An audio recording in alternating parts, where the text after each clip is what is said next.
Good evening, ladies and gentlemen.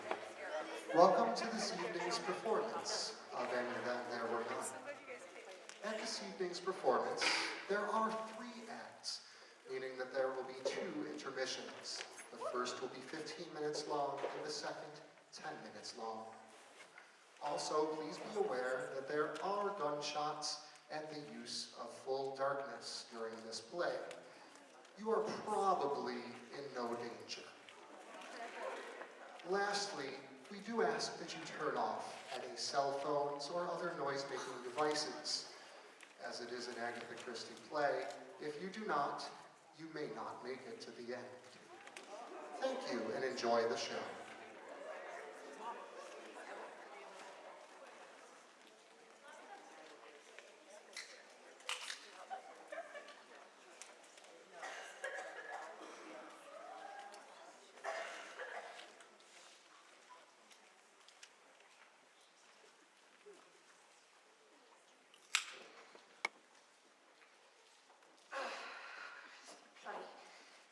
No good use of a man. Give him one job and he can't even do that. Thomas! Thomas! The living room! I told you to clean! Don't just... The pillows, fluff them! You don't have time for this. I gave you one job and you couldn't even do that. Okay. First box will arrive on Tuesday. One of them I'm not far behind. Good evening, Fred. Good evening, Miss Rogers. Is that the boat? Yes. Oh dear, already. Have you remembered everything? I think so. Lemons, salt, cream, tomatoes, and butter. That's all, wasn't it? That's right. So much to do, I don't know where to start. No maids, the morning, and all these guests arriving today. Calm down, Ethel. Everything looks shipshape now. Looks nice, don't it, Fred? It looks neat enough for me, but rich folks love fireplaces, it seems. Rich folks is queer. A queer sort of gentleman he was as he built this place. Spent a wicked load of money on it, he did. Didn't get tired of it, put the whole thing up for sale. Beats me why the owners wanted to buy it. Living on an island. Come off it, Ethel, and take all that out into the kitchen. They'll be here any minute now. Making that steep climb an excuse for a drink, I suppose. Oh, like some others lined up. That'd be young gent. I'll be getting along now. There's 2 gentlemen arriving my car outside. Remember, I shall want at least 5 rolls in the morning and 8 pints of milk. Right. Oh, and don't forget the oil for the engine, Fred. There'll be... And I have a charge up for tomorrow. I'll have the lights running low. Price held up on railroads. At the station now. I'll bring it across the first thing tomorrow. Oh, and do you help with the luggage, will you? Yes. I forgot to give you the list of guests, Tom. Thanks, Olga. Doesn't look a very classy lot to me. Miss Clayton, that should be the secretary, right? Don't hold much for secretaries. Worse than hospital nurses, and giving themselves airs and graces and looking down on the servants. Oh, stop grousing, Ethel, and cut along to that lovely, up-to-date, expensive kitchen of yours. Too many newfangled gadgets for my fancy. So this is it. How perfectly lovely.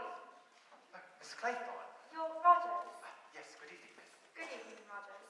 Will you bring up my luggage and Captain Lombard's? Very good, miss. You've been here before? No, but I've heard a lot about the place. From Mr. and Mrs. Owen? No, from a pal of mine, old Johnny Brewer, built this house. It's a sad and poignant story. A love story? Yes, ma'am, the saddest of all. He was a wealthy old boy and fell in love with the famous Lily Logan. Married her, bought the island and built this house for her. Sounds most romantic. Poor Johnny, he thought by cutting her off from the rest of the world without even a telephone as means of communication, he could hold her. But of course the fellow leaped high to the ivory tower and escaped. Uh-huh. Johnny went back to Wall Street, made a few more millions, and the place was sold. And here we are. Well, I ought to find Mrs. Owen. The others will be up in a minute. It'd be very rude to leave me here all by myself. Would it? Oh, well, I wonder where she is. She'll be down when she's ready. By the way, could I have a drink? I'm very dry. Of course you would. Bit warm after that steep climb. What's yours? Oh, no, not for me. Thank you, not on duty. A good secretary is never off duty. Really? This is exciting. What is?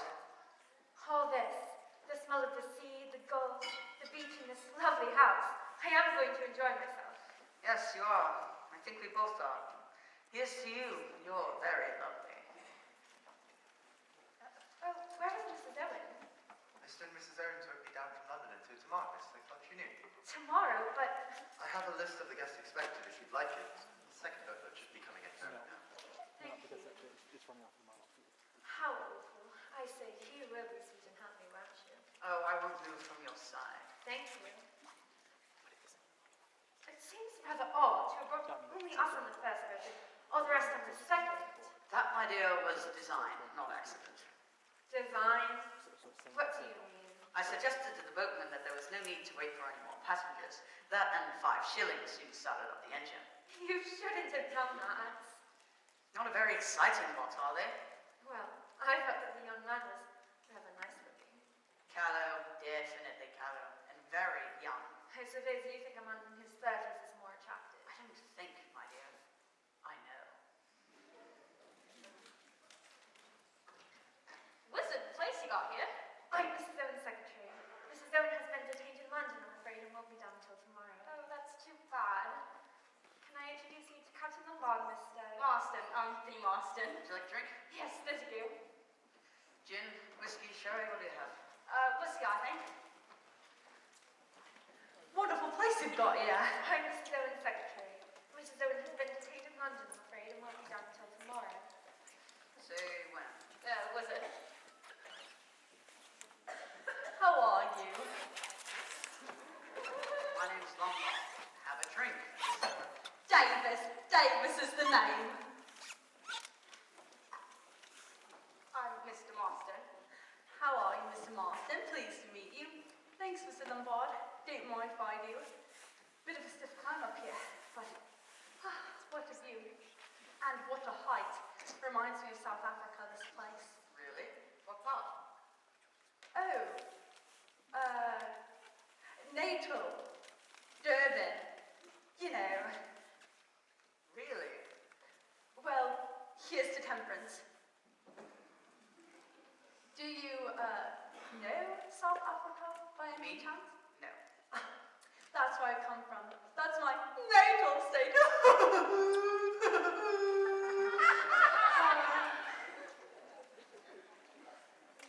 Interesting country, I should think. Finest country in the world, sir.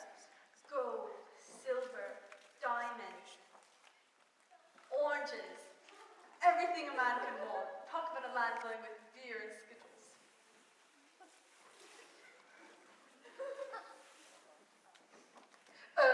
How do you do? General Mackenzie, isn't it? I'm Mrs. Owen's secretary. Mrs. Owen has been detained in London, I'm afraid, and won't be down until tomorrow. Can I introduce you to Captain Lombard, Mr. Marston, and Miss, Davis. Davis is the name. Would you like a drink? Thanks. You in the service? Formerly in the King's African Rifles. Too tame for me in peacetime. I chucked it. Oh, pity. When? Where is Mrs. Owen? Miss Friends, isn't it? I'm Mrs. Owen's secretary. Mrs. Owen has been detained in London, I'm afraid. It won't be down until tomorrow. Indeed. Extraordinary. Did she miss the train? I expect so. Won't you have something? Can I introduce you to General Mackenzie, Mr. Marston, Captain Lombard? I think you'll met on boat. Oh, and Mr. Davis. Davis is the name. May I take your case? Do let me get you a drink. A gin, whiskey and soda, glass of sherry. I never touch alcohol. You never touch alcohol? I suppose you know, young man, you left us standing there on the wharf. Oh, I'm afraid this meant that I'm to blame for that. It seems most extraordinary that Mrs. Owen isn't here to receive her guests. I suppose she's just the type of person who can't help missing trains. That's what I reckon she is. Mrs. Owen isn't the least like that. Perhaps it was her husband's fault. She hasn't got a husband. I should like to see my room. Of course, I'll take you there. Mrs. Rogers is upstairs. She'll show you the room, miss. Thank you. It appears our host and hostess haven't arrived yet, sir. My name's Lombard. Mine's Warbrick. How do you do? How do you do? Would you like a drink? Yes, please. I'll take a whiskey. How are you? Davis. Davis is the name. Wonderful place you've got quite unique. Your drink, sir. I say, old Badger Buckley roll up yet? Who'd you say? Badger Buckley. He wrote to me into the show. When's he coming? I don't think he is coming. That would have been the name of Buckley. That dirty old double-crosser. Always letting me down. Well, it is a pretty wizard place for a holiday. Pretty wizard girl, that secretary, she'll to liven things up.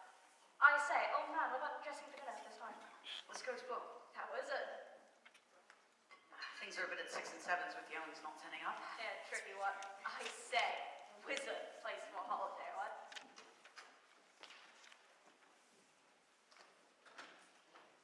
Aren't you going to sit down? Well, to tell you the truth, you seem to be in my chair. Oh, I'm sorry, I didn't realize you were one of the family. It's not that exactly. To tell you the truth, I've never been here before. You see, I live in the Benton Club, and I have for the last 10 years. And my seat is just about there. You can't get used to sitting anywhere else. It becomes a bit of a habit. Yes, certainly. Thank you.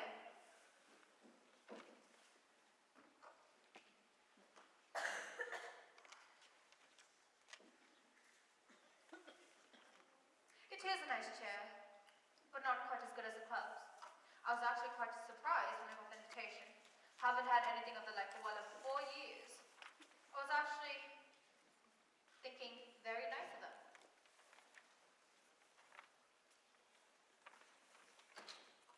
Oh, can I have a key, sir? Is Lady Constance Comington expected here? Can you tell me? Lady Constance Comington?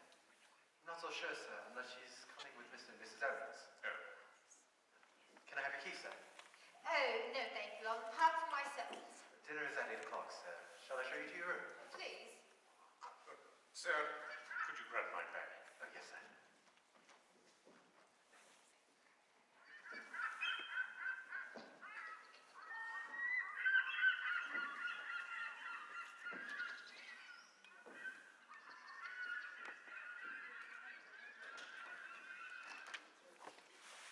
Here you are, sir. All right.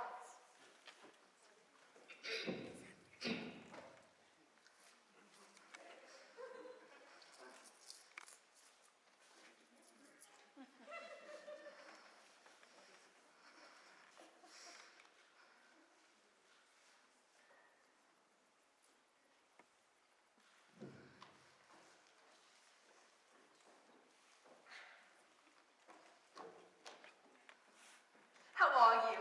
Davis. Davis is the name. Mine's Armstrong. Dr. Armstrong, I believe. Yes. Thought so. Never forget a face. Oh, don't tell me I've forgotten one of my patients. No, nothing like that. But I saw you in court once giving expert evidence. Oh, are you interested in the law? Well, you see, I'm from South Africa. Naturally, legal processes in this country are bound to interest a colonial. Yes, of course. Would you like something to drink, sir? No, thank you. I never touch alcohol. Do you mind if I do? Mine's empty. Not a bit. I've been having a look around the island. Wonderful place, isn't it? Yes, I was thinking as I was coming up the mainland what a haven of a place this must be. Yes. Too peaceful for some, I dare say. Wonderfully restful, wonderful for the nerves. I'm a nerve specialist, you know. Yes, I do know that. Did you come down by train? No, I motored down. Dropped in on a patient on the way. Great improvement, wonderful response. Best part of 200 miles, isn't it? How long did it take you? I didn't hurry. I never hurry. It's bad for the nerves.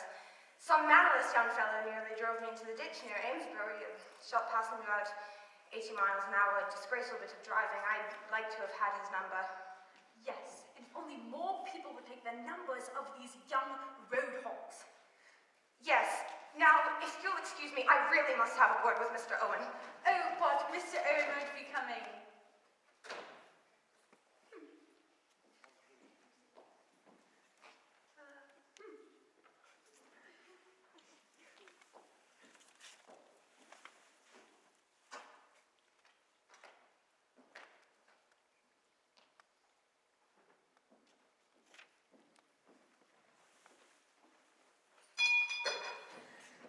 You rang, sir?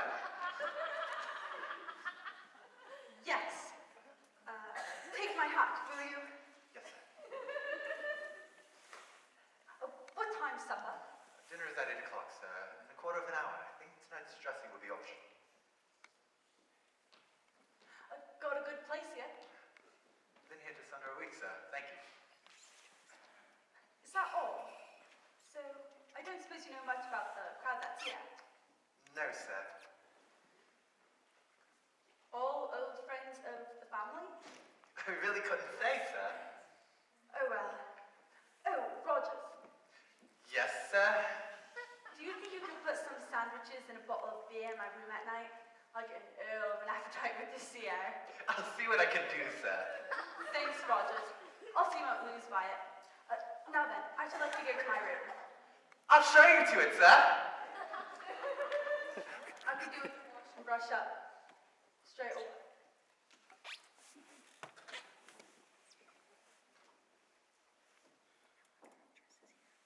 Glasses. Everywhere. Good for nothing. Toad of a man. Even one job and you can't even do that for it. Oh, my love. You ought to be clearing these dirty glasses. You always leave the dirty work to me. Here I am with a forkless dinner in my hands and no one to help me. Who's that you were talking to, by the way? Davis, a South African gentleman. No class, if you ask me. No money either. As I said, it's not treating us right. All these guests arriving today and the maid's not coming till tomorrow. What do they think we are? Now then, anyways, the money's good. So it ought to be. Catch me going to service again unless the money was good. Well, it is good. What are you going on about? I can tell you this, Rogers. I'm not staying any place where I'm put upon. Cooking's my business, and I'm a good cook. Go straight, old girl. But the kitchen's my place, and the housework's none of my business. I'm gonna mind to put my hat and coat on and walk out now and go straight back to Plymouth. You can't do that, old girl. Why not? Who says I can't? I should like to know. Because you're on an island, old girl. Had you forgotten that? Well, you see, yes. And I don't know if I fancy being on an island. Don't think that I fancy it either. You're going out to a pub or going out to a pitcher. Oh well, the money's good on account of the difficulties. There's plenty of beer in the house. That's all you ever think about is beer. Now, you go to the kitchen or your dinner will be spoiled. It'll be spoiled anyway, I expect. All these guests who wasted them anyway. And thank goodness I didn't make a souffle. Good evening, miss. And it won't be a moment, it's just a matter of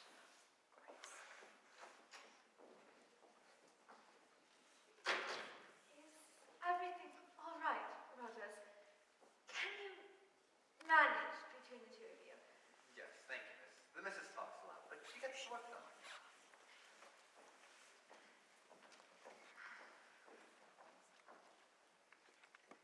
What a lovely evening. Yes, the weather seems rather settled. How plainly one can hear the sea. A pleasant sound, hardly a breath of wind, and deliciously warm.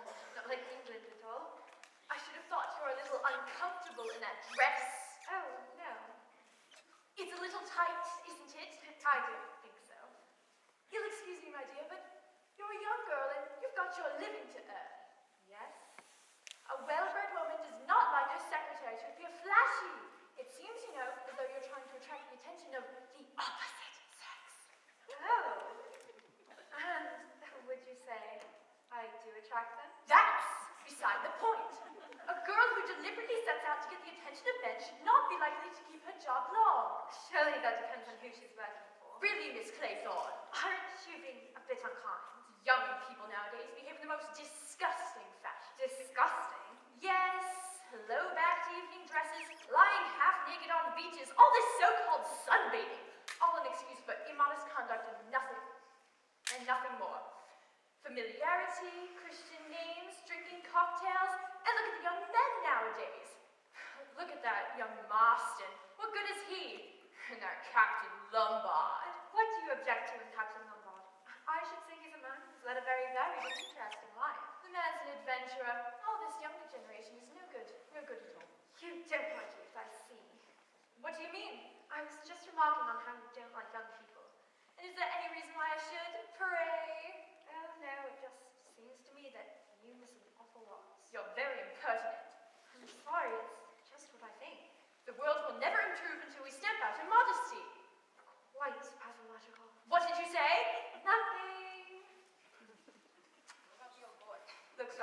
tortoise, don't you think? All judges look like tortoises. They have that venomous way of darting their heads in and out. Mr. Justice Walgrave is of no exception. I hadn't realized he was a judge. Oh yes, he's probably been responsible for sending more people to their deaths than anyone in England. Hello, you. Have you two met? Mr. Armstrong, Mr. Claythorne. Me and Armstrong were just decided that the old boys. Yes, I heard you in nudity, I think. Oh, Sir Lawrence. Miss Brent, is it? Yes, there's something I wanted to talk to you about. Will you come out here? A remarkably fine night. A supercharged sports Valletta colada. You don't see many of her. Did you come down from London? Yes, 208 miles. I did it in a bit over 4 hours. Too many cars on the road though to keep it up. I touched 90 going over Salisbury Plain. Not too bad, eh? I think you passed me on the road. Oh, yes? Yes, you nearly drove me into the ditch. Did I? Sorry? If I had seen your number, I'd have reported you. Well, if you went footling along in the middle of the road. Footling, me, footling. Well, what about something to drink? Good idea. Will you have one, Miss Claythorne? No, thank you.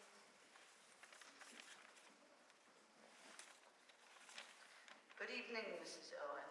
Oh, why, Mrs. Owen? You make the most attractive wife for any wealthy businessman. Do you always flirt so outrageously? Always. Oh, well, now we know.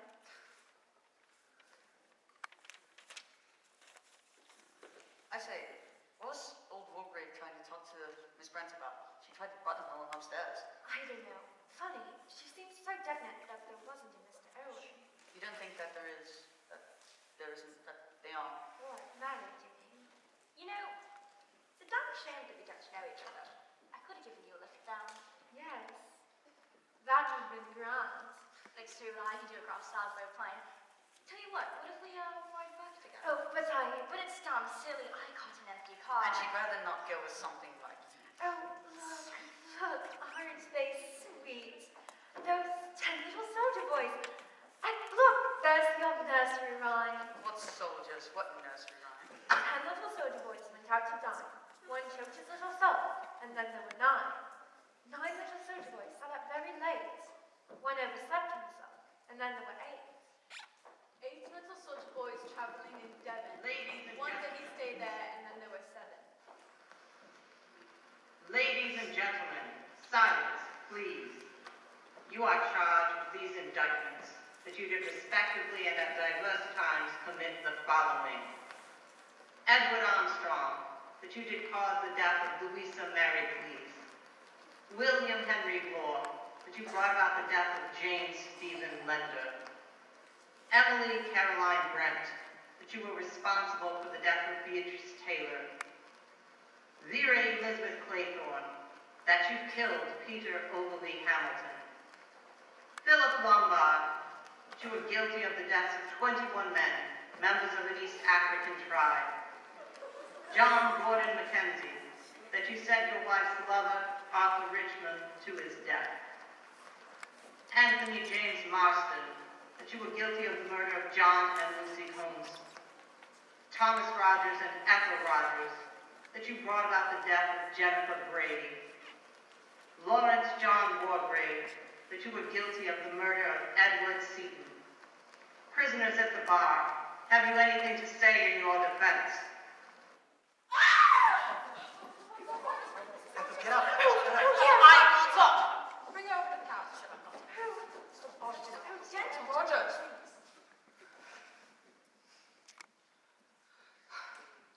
She'll be all right. Just an nasty turn. Somebody get some brandy. Rogers, get some brandy. Who was that speaking? It sounded... What kind of practical joke is that? What's going on here? Where the devil did that voice come from?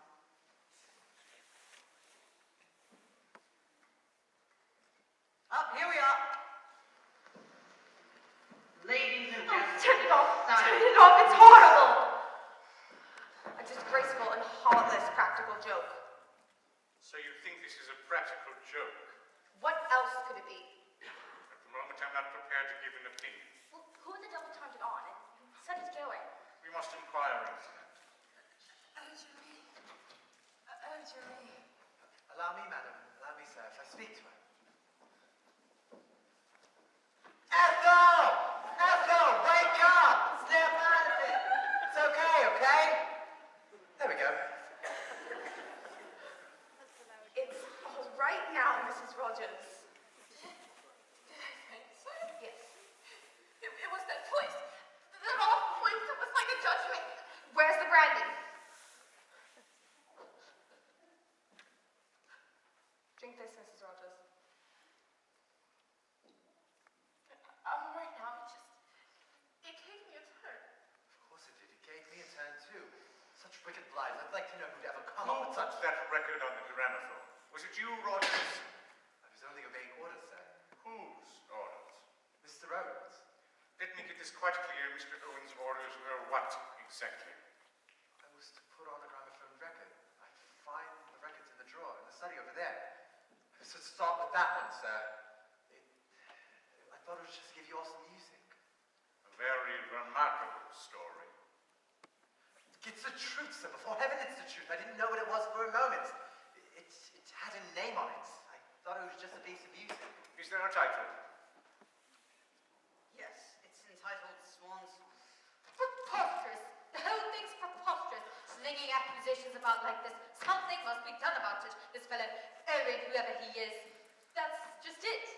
Who is he? We must inquire into that very shortly. Rogers, I should say you should bring your wife to bed, then come back here. Yes, sir. I'll help. Will she be all right, Doctor? Yes, quite all right.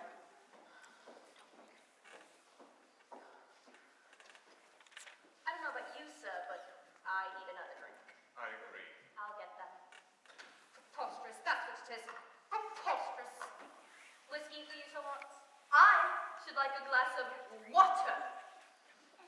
Of course, I'll get you some. I could do with a glass of whiskey myself. She'll be all right now. I've given her some sleeping powders. Now then, you want to drink after all this, Doctor? No, thank you. I never touch alcohol. Oh, so you say. Have this one, General.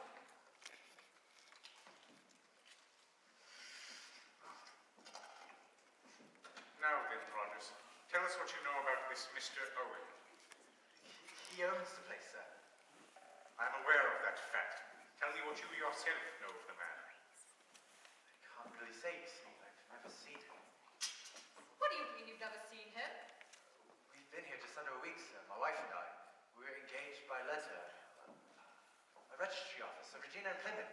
That's a high-class firm. We can check on that. Have you got that letter?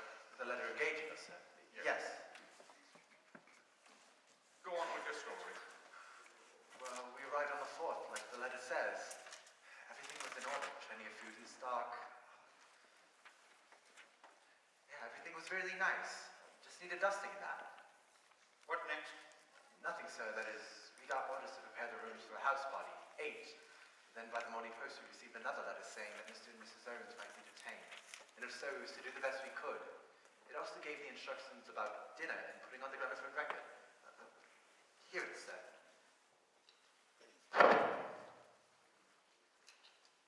Headed Ritz Hotel and typewritten. Coronation machine number 5. Quite new, no defects. Ensign paper, most common make.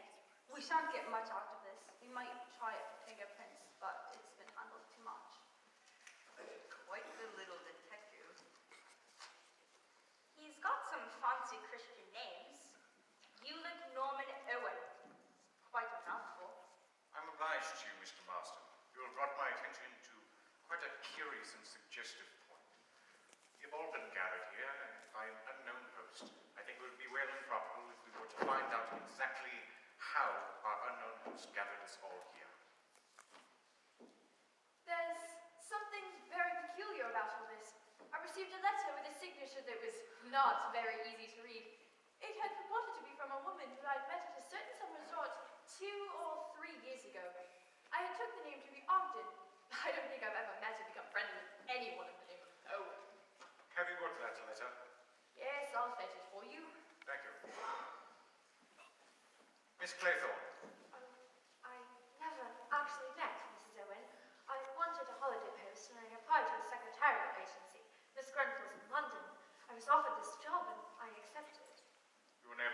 by your prospective employer?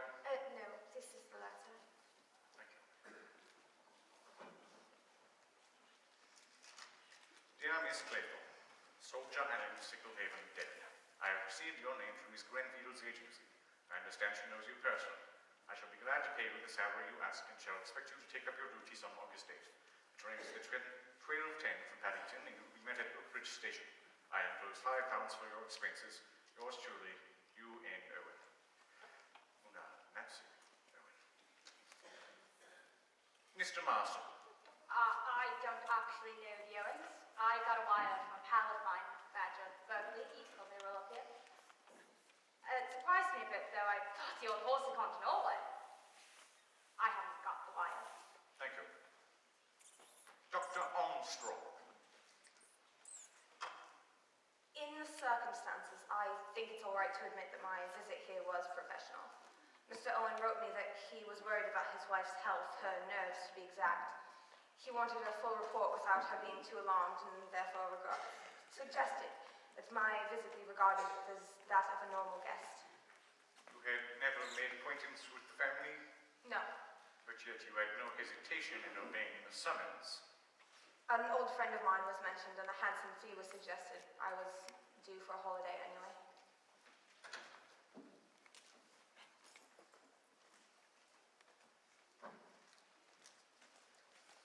Dear Miss Brent, I do hope you remember me. We were together at Bellhaven Guest House in August, some years ago, and we seemed to have so much in common. I am starting a guest house of my own off the coast of Devon.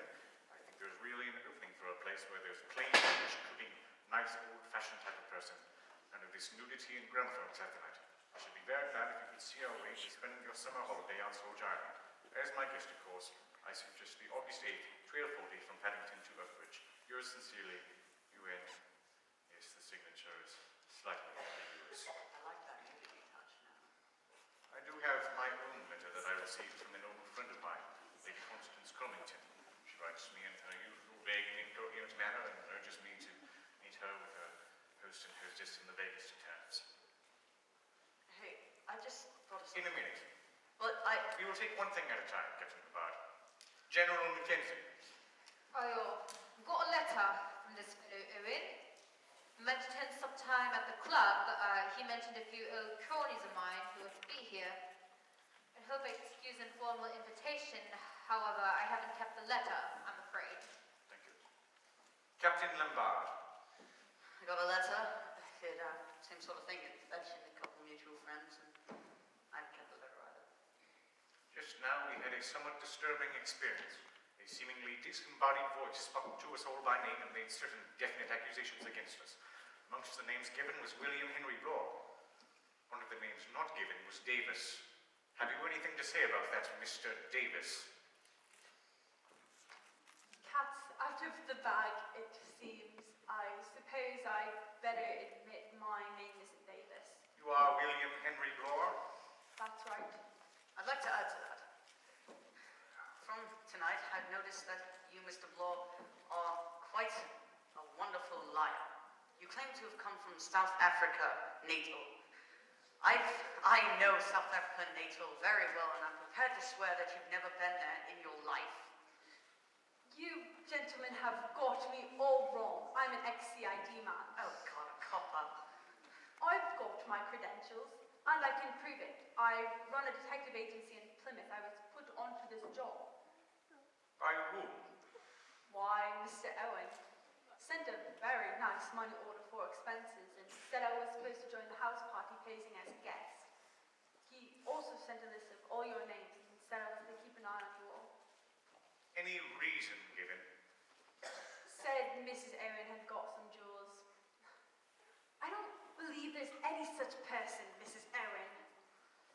I concur with you there, Detective. Una Nancy Owen, Ulick Norman Owen, all UN Owen, who by a slight stretch of fancy, unknown. Oh, but it's fantastic. It's mad. Yes, I have no doubt in my mind we've been brought here by a madman, probably a dangerous homicidal lunatic. Oh my God. Whoever it is that has enticed us here has done the job to find a great deal about us, a very great deal. With that information, he has made certain definite accusations. It's all Lies. murder of one Edward Seaton. I remember Seaton perfectly well. He came before me in trial in 1930. He was charged with the murder of an elderly woman.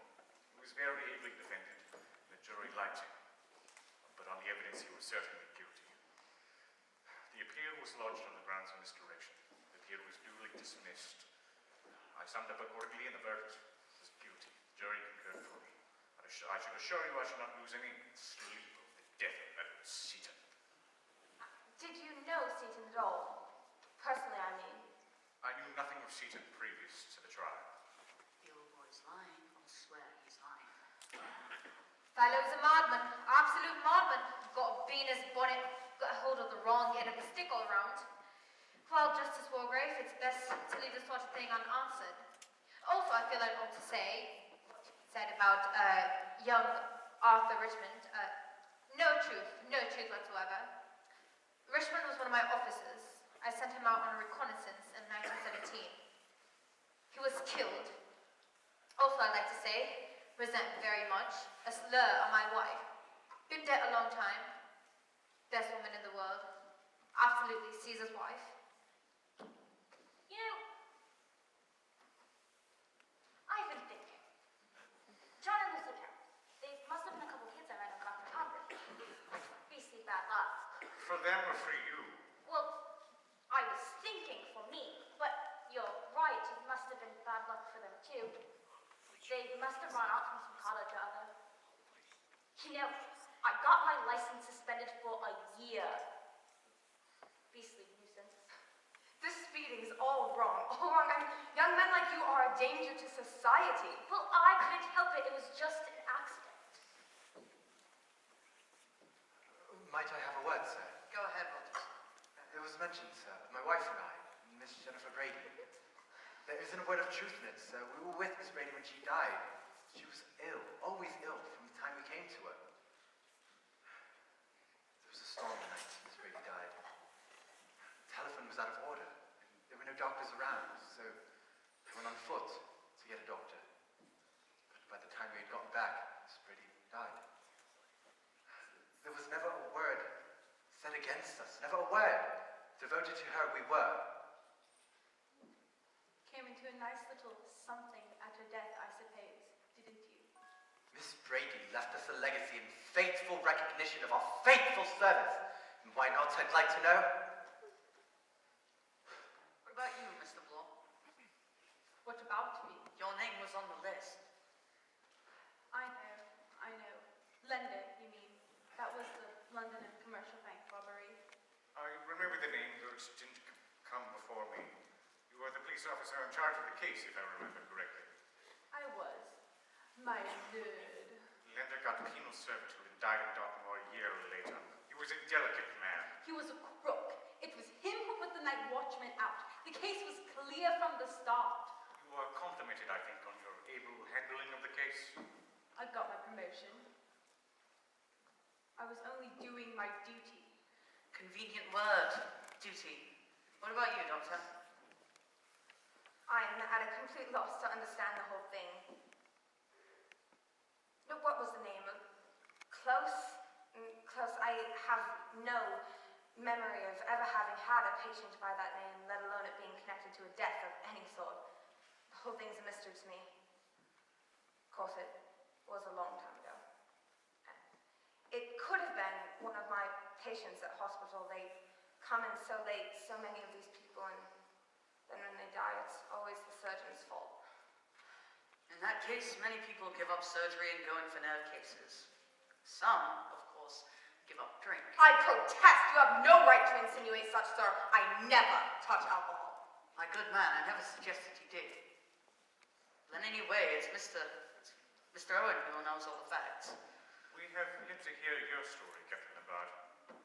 Oh, I haven't got one. What do you mean? That's just it. I plead guilty.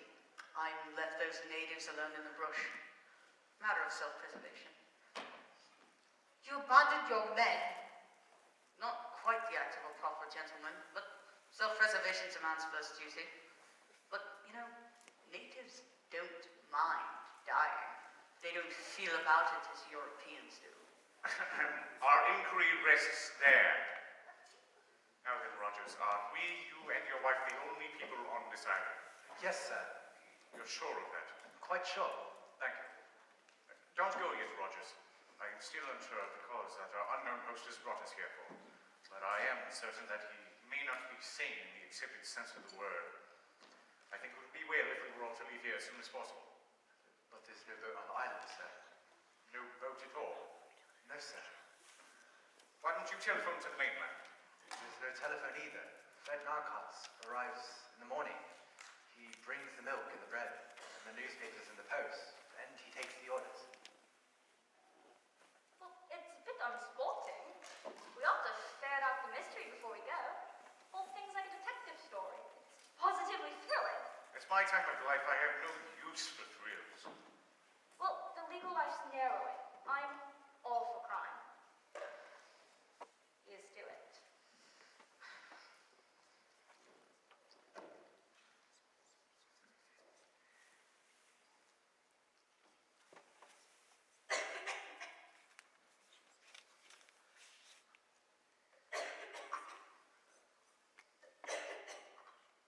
You all right? Marston? Marston? What's the Are you matter? okay? Marston, look at me. Marston? You're Marston. Back away.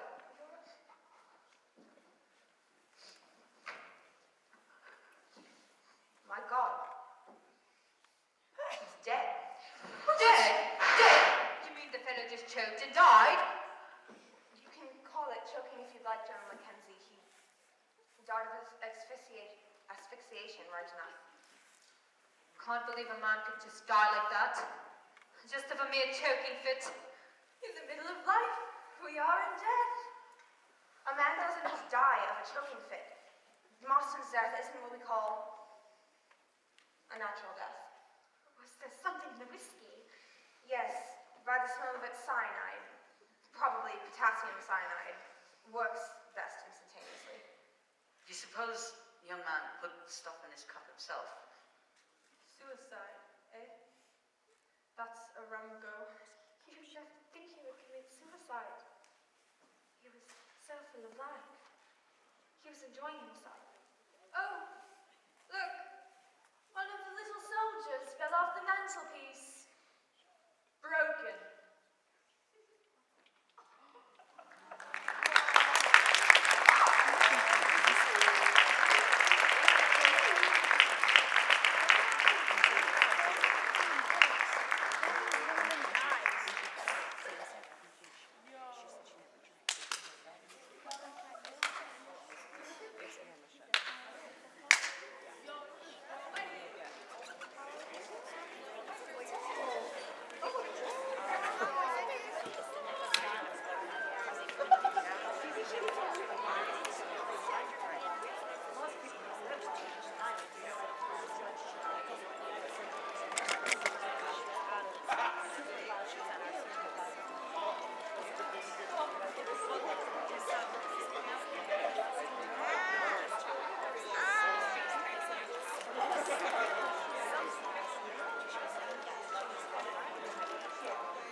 We've been up to the top.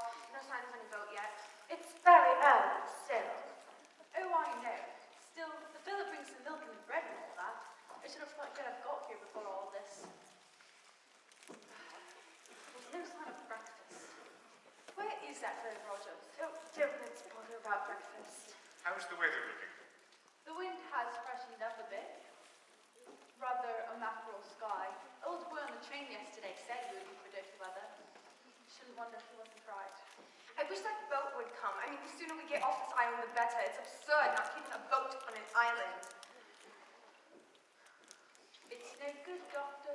A watched pot never boils. There wasn't a sign of the boat putting out when we were up there just now. What can this man Noracott be doing? They're all like that in Devon. Never hurry themselves. And where's Rogers? He'll have to be about. Well, if you ask me, Master Rogers was pretty badly rattled last night. Yes, I know. Ghastly, the whole thing. Got the wind up properly. I bet he and his wife did that, old lady. And Do you really think so? well, I never saw a man more scared. Guilty as hell, I should say.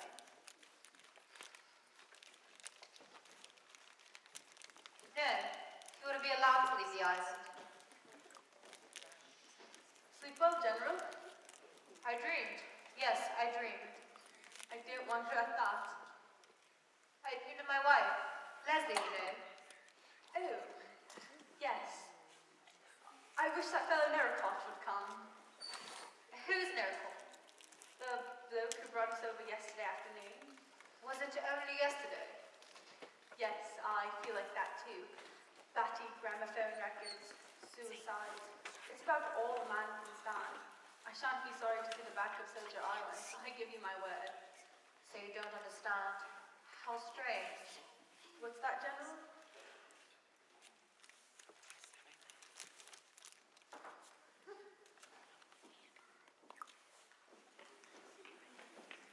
I don't like the look of him. I reckon young Marston's suicide must have been a pretty bad shock to him. He's older now.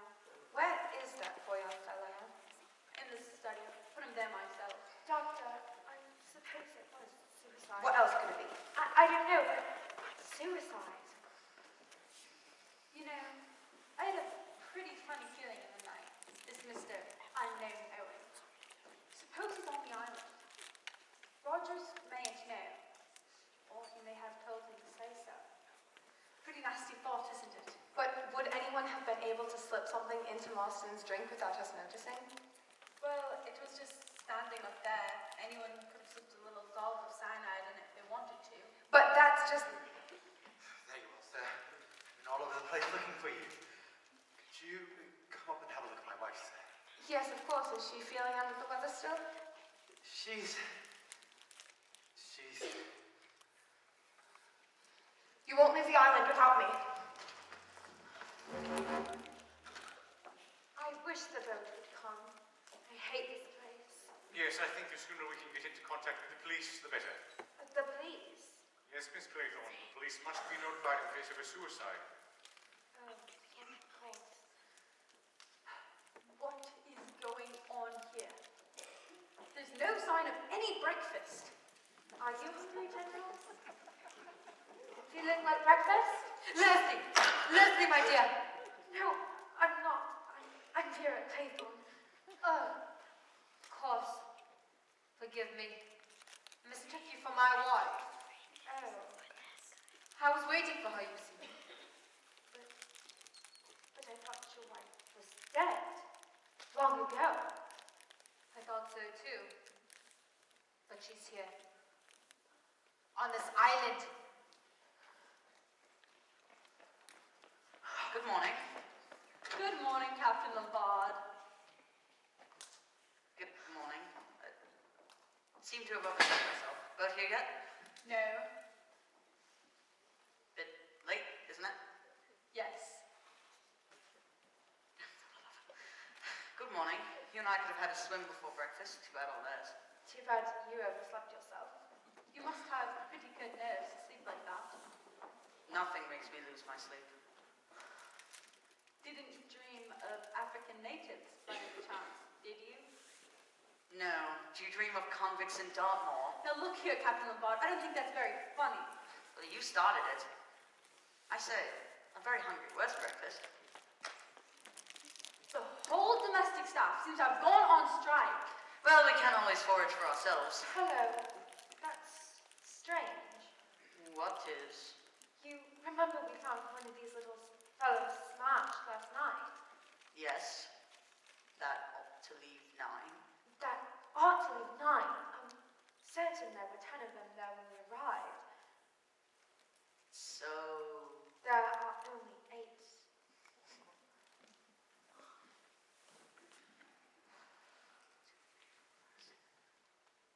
8, so there are. I think it's queer, don't you? Probably were only 9 to begin with. We assume there were 10 because that rhyme, huh? Oh, good morning, Armstrong. Something the matter? Mrs. Rogers is dead. No, how? Died in her sleep. Rogers assumed she was still under the influence of the sleeping pills I'd given her last night and came down without disturbing her. He lit the fire and did this room, and as she still hadn't appeared, went upstairs, was alarmed by the look of her, and came hunting for me. She's been dead about 5 hours, I should say. What was it? Off? Could have been. She could have been poisoned, I suppose, Doctor. It's perfectly possible. With the same stuff as young Marston. No, it would have had to be something other than that. One of the barbiturates, or chloral, something of that kind. You gave her some sleeping powders last night, didn't you? Yes, I gave her a mild dose of luminol. Didn't give her too much, did you? Of course not. What do you mean? All right, no offense, no offense. I just thought that perhaps if she had a weak heart and... The amount I gave her could not have hurt anyone. Then what exactly did happen? Impossible to say without an autopsy. Say this death had occurred in one of the cases of your private clients. What would have been your procedure? Without a more exact knowledge of her previous state of health, I certainly could not have given a certificate. She was a very nervous-looking creature. She had a bad fright last night. Perhaps it was heart failure. Well, her heart certainly failed to beat, but what caused it to fail? Conscience. What do you mean by that, Miss Brent? You all heard last night she was accused, together with her husband, having deliberately murdered her former employer, an old lady. And you believe that's true, Miss Brent? Of course. You all saw her last night. She broke down completely and fainted. The thought of having her wickedness brought home to her was too much for her. She literally died of fear. It's a possible theory, but one cannot adopt it without a more exact knowledge of a previous state of health. If there had been a latent cardiac Call weakness... it, if you prefer, an act of God. Oh no, Miss Brent. You regard it as impossible that a sinner should be brought down by the wrath of God? I do not. In my experience of field doing, it seems that providence leaves the work of conviction and chastisement to us mortals. The process is often fraught with difficulties. There are no shortcuts. Let's be practical. What did the woman have to eat and drink last night, after she went to bed? Nothing. Nothing. Not a cup of tea or a glass of water? I'll bet she had a cup of tea. That sort always does. Rogers assures me she had nothing. You might say so. That's your idea, really? Well, why not? You heard the accusations last night. What if it's true? Miss Brent thinks it is for one. He and his wife did that old lady in. It's important to say and happy about it. Happy. Well, they know there's no immediate danger to them. Then, last night, some lunatic goes and spills the beans. What happens? It's the woman cracks. Goes to pieces.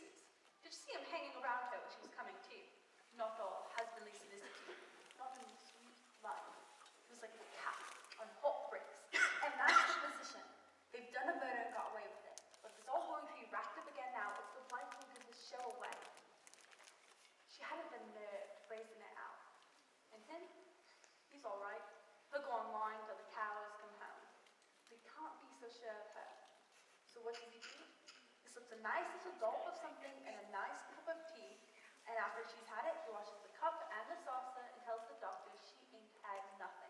No, no, no. That's impossible. A man wouldn't do that, not to his wife. You'd be surprised, Miss Claythorne, what some husbands would do. Excuse me, miss. I'm getting on with breakfast. Not much of a hand as a cook, I'm afraid. It's lunch that's worrying me. Would cold tongue and gelatin be satisfactory? I could manage some fried potatoes, and some cheese, and some biscuits. That would be fine, Sergeant. Lunch? Lunch? We shan't be here for lunch.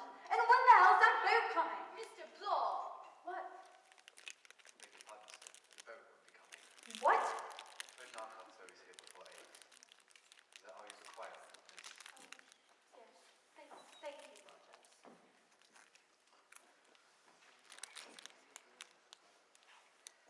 And it's not Rogers.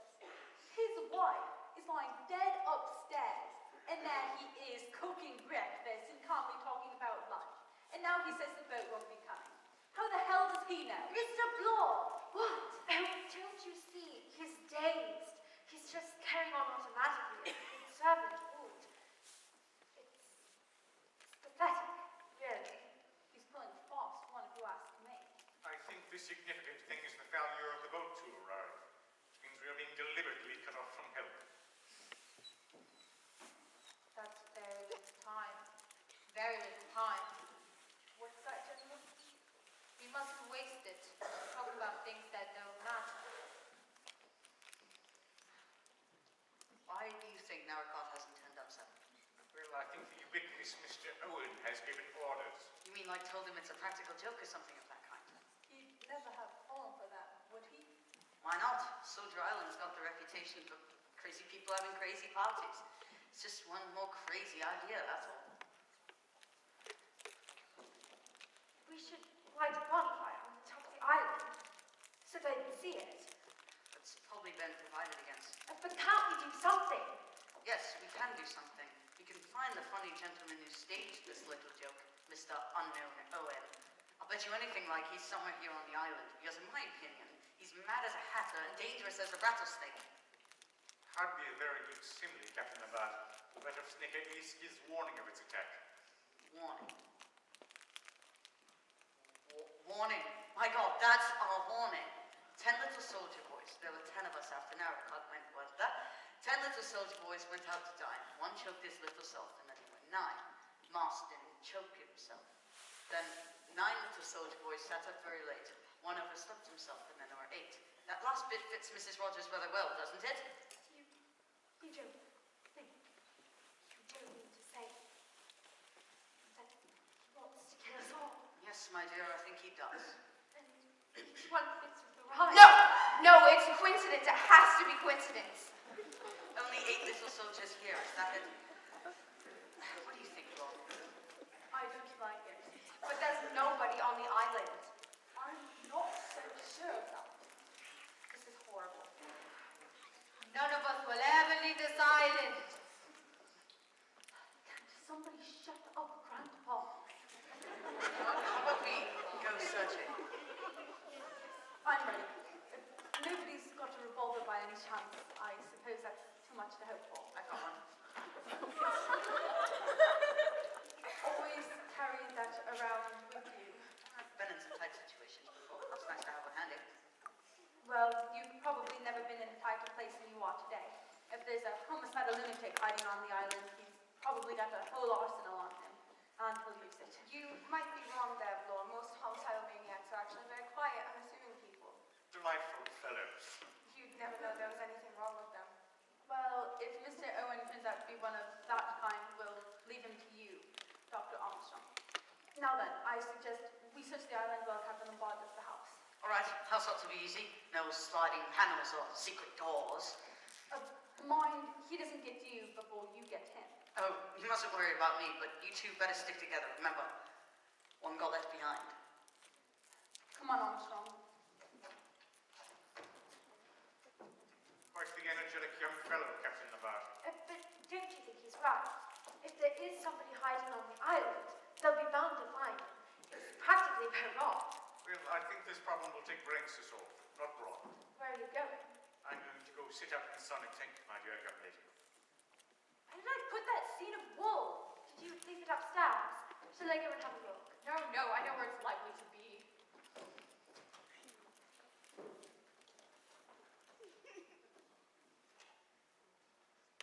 I'm glad Captain Lombard has gotten rid of all that. They're all wasting time. Wasting time. Do you think so? Yes, I think it's much better to sit quietly and wait. Wait, for what? For the end, of course. I wish I could find Leslie. Your wife? Yes, she was so pretty, so gay. Was she? Yes, I loved her very much. Of course, I was a lot older than she was. She was only 27, you see. Arthur Richmond was 26. He was my ADC. Leslie liked him. They used to talk of music and plays together, and she would tease him and make fun of him. I was pleased. I thought she took a motherly interest in the boy. No fool like an old fool. It's like a book the way I found out when I was out in France. She wrote to the both of us and put the letters in the wrong envelope. So I knew. No. It was all right, my dear. It was a long time ago. But you see, I loved her very much and believed in her. So I didn't tell him anything. I just let it gather inside. Here. Slow, murderous rage. Goddamn hypocrite! I liked the boy. I trusted him. I wonder what the others are doing. I sent him to his death.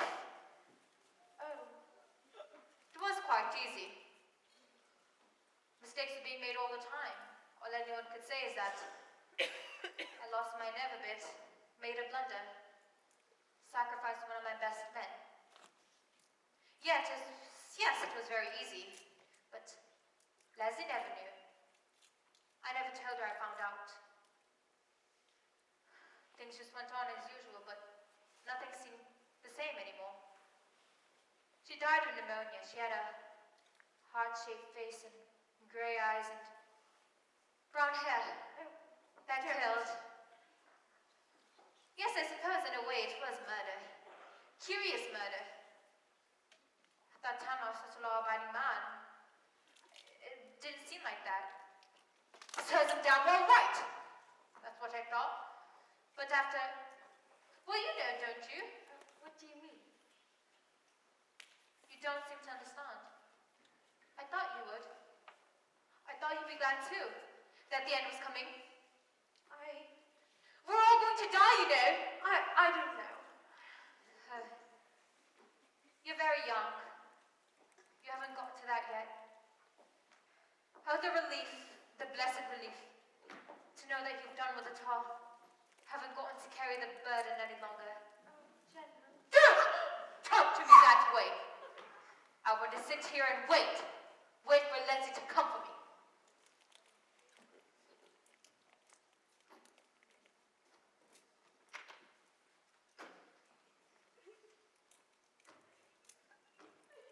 I'm frightened.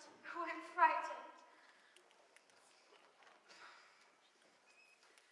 All good. No sliding panels or secret doors, but one corpse. Don't! I say, you do look down. How about a drink to steady your nerves? A drink? 2 corpses in the house. It's 9 o'clock in the morning. And all you say is, have a drink. One old man going quite crackers. Have a drink. 10 people accused of murder. That's all right. Have a drink. Everything's fine. So don't listen to it. Have a drink. All right. Stay thirsty. You're nothing but a waster. An adventurer. You make me tired. I say, you do look that up. What's the matter, my sweet? I'm not your sweet. I'm sorry, I rather thought you were. Well, you can think again. Come now, we've got something in common, you and I. Rogues and murderers can't fall out. Rogues and murderers. Okay, you don't like the company of rogues and murderers and you won't have a drink. I'll go and finish searching, thank you.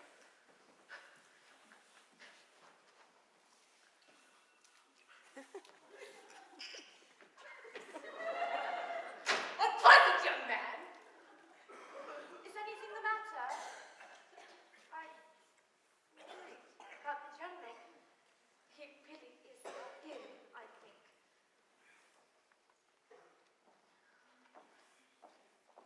Looking out for the boat, General? His sin has found him out. Don't! One must face facts. Can any of us afford to throw stones? Even if his wife was no better than she should be, and she must have been a depraved woman, he had no right to take it into his own hands. What about Beatrice Taylor? Who? That was the name, wasn't it? You're referring to that absurd accusation about myself. Yes. Now that we're alone, I have no objection to telling you the facts of the case. In fact, I should like you to hear them.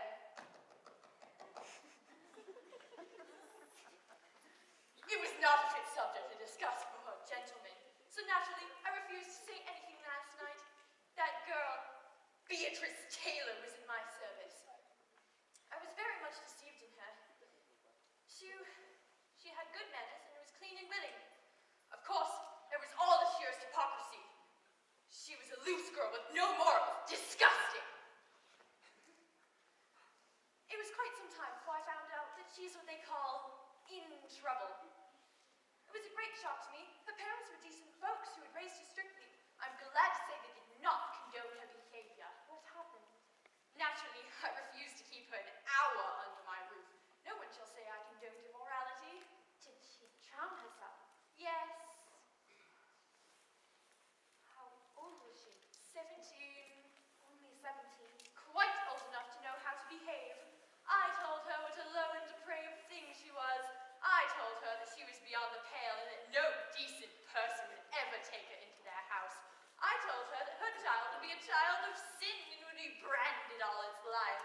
I told her the man would naturally not dream of marrying her, and that I felt soiled by ever having her under my roof. You told the girl of 17 all that?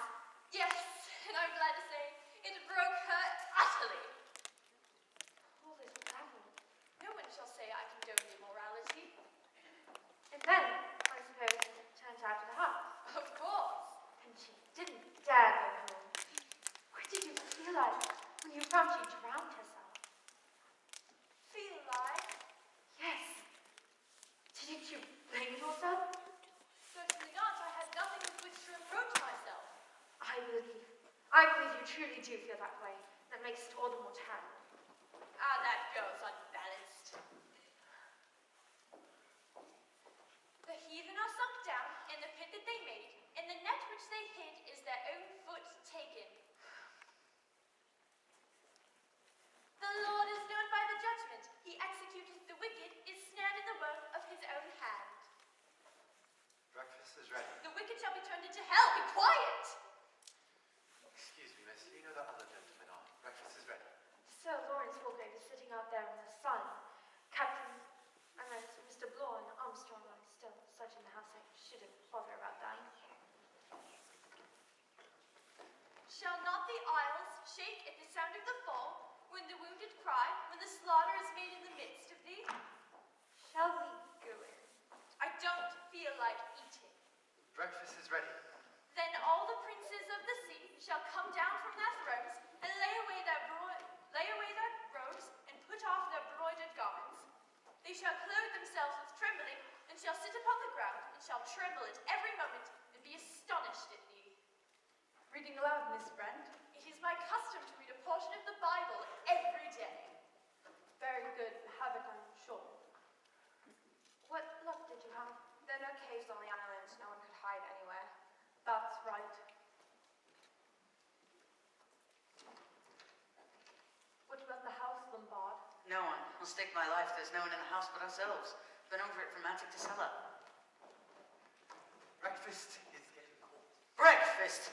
come on, Blore, you've been yelping for breakfast ever since we got up. Let's eat, drink, and be merry, for tomorrow we die.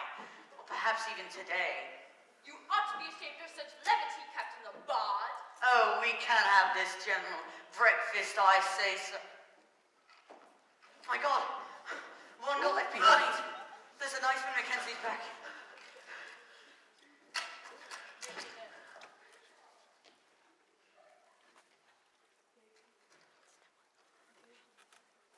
He's dead. He's dead. But he can't be. Who could have done it? There's only us on the island. Exactly, my dear sir. Don't you realize that this clever and cunning criminal is always comfortably one stage ahead of us?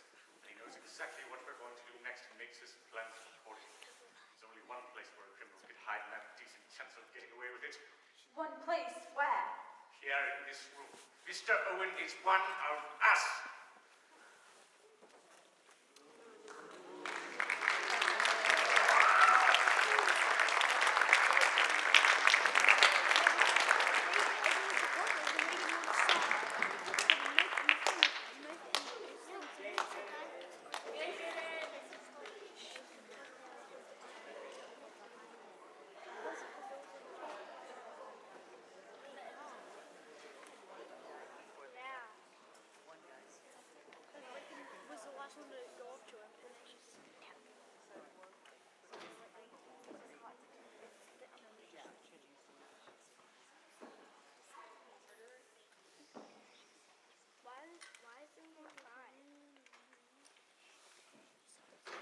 Sir Lawrence, Well, Mr. Blore, I wanted to have a word with you about what you said this morning.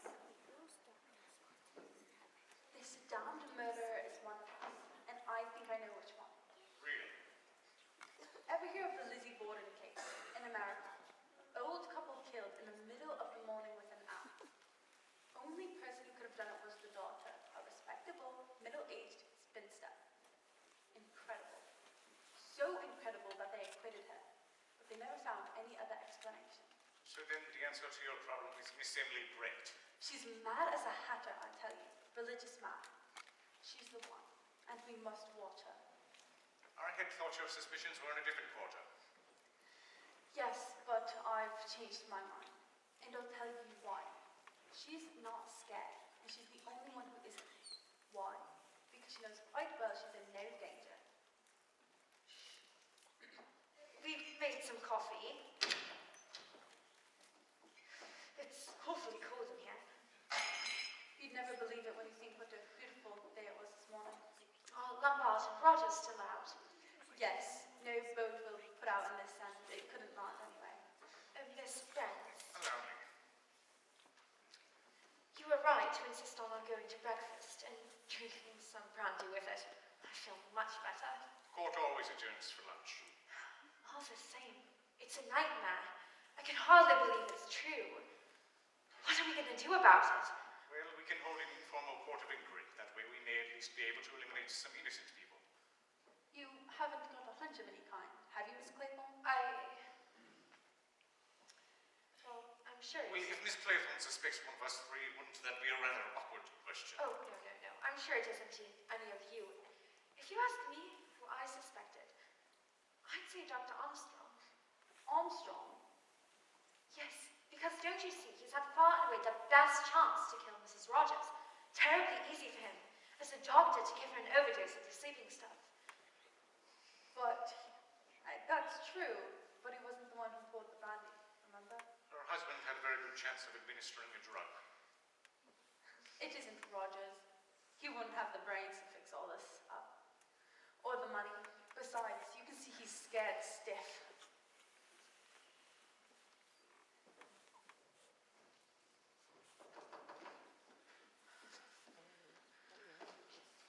My God, it's something like a storm. Oh, it's only you. Who did you think it was? Beatrice Taylor? Who? No good hope of rescue until this dies down. Oh, is that coffee? Oh, wonderful. I'm taking the coffee now, you see. Such restraint in the face of danger is nothing short of heroic.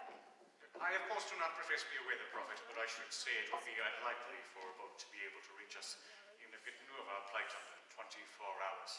Even Even if the wind drops the sea, still has to go down with it. You're awfully wet. Is anyone a swimmer? Would it be possible to swim to the mainland? It's over a mile, and in this sea we dash to the rocks and drown. Drowned. Drowned in the pond. I beg your pardon, Miss Brent. After dinner now? It's awfully cold. I could light the fire if you'd like, miss. That would be a good idea, Rogers. Very sound scheme, Rogers.